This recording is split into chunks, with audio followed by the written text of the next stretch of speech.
Hello friends, my name is Sahil Bhatti and I'm from Gurgaon.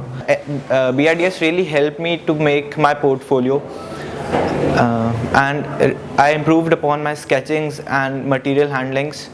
Also they gave me tips about the interviews I'll have in NID. I had very interactive sessions in BRDS, like we had GD, a mock interview, and the material handling class was very interesting. Like I didn't know how to carve anything from a thermocol. I landed up with small pieces of it, but I really know now I really know how to do it. And moreover, the group discussion and the mock interview sessions were very informative. My sketching wasn't that good, but teachers there gave me some live sketching exercises and something to do and some food for thought for my sketching, and I really improved upon it.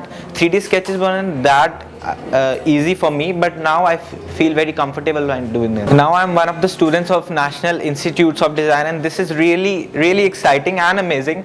This wasn't possible without the help of faculty of BRDS, RATHORE Design Institute.